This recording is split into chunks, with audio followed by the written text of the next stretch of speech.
को अपनी बहू के रूप में स्वीकार करेंगे? क्यों नहीं? मेरे पिता ने मुझे विवाह की पूरी स्वतंत्रता दी है। फिर मैं ये बात स्वयं महाराज के मुख से सुनना चाहती हूँ। राजकुमार जयदेव तुरंत राजा सूर्यभान के पास चला गया और अपने प्रेम की बात बताने लगा। आरती एक बहुत ही ईमानदार और सुंदर लड़की है। अगर वो भी तुमसे विवाह करने के लिए सहमत है तो फिर हमें क्या आपत्ति है? हमें कोई आपत्ति नहीं है। तभी वहां आरती आ जाती है। उसने हल्की मुस्कान के साथ शर्माते हुए नजरें झुका ली। आरती के चेहरे की लाली बता रही है कि वो तुम्हें बहुत पसंद करती है। अचानक एक सैनिक वहां आ पहुंचा। महाराज महाराज महाराज, रघुनाथ जो कारागार में बंद था वो भाग गया। क्या बात कर रहे हो? ये बहुत बड़ी गलती हुई है। अगर कोई और समय होता तो हम अपनी पूरी सेना उसे पकड़ने में भेजते। लेकिन अभी हमारे पास और भी आवश्यक कार्य हैं। ठीक है, चलो तुम अभी फिलहाल के लिए जा सकते हो। अगले दिन राजकुमार जयदेव और आरती का विवाह संपन्न हो गया। कुछ दिन बाद आरती बैठी गहरी सोच में थी। तभी राजकुमारी सुमेधा वहां आ पहुंची। सुमेधा के गले में वही हार था। इसी हार ने मेरी तकदीर बदल दी। सुमेधा ने मुस्कुराते हुए वो हार निकालकर आरती के गले में पहना दिया। जब भी तुम इस हार को देखोगी, तुम्हें अपनी बदली हुई तकदीर याद आएगी।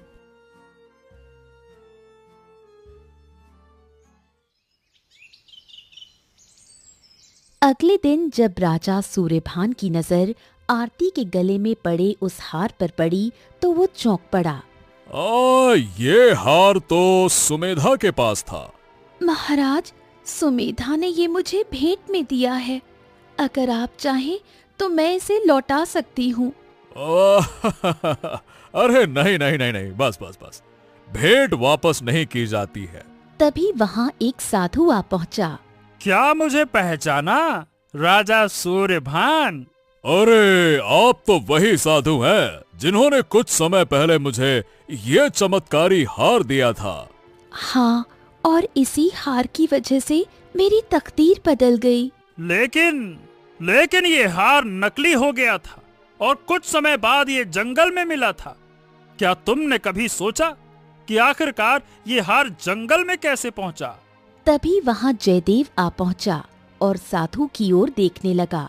राजा सूर्यभान जयदेव से बोला, ये वही साधु महाराज हैं जिन्होंने मुझे चमत्कारी हार भेंट किया था।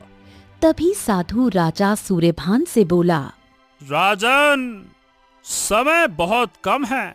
तुझ पर और तेरे परिवार पर एक भारी विपत्ति मंडरा रही है। विपत्ति? आखिरकार कैसी विपत्ति साधु महाराज? कृपया स्पष्ट करें।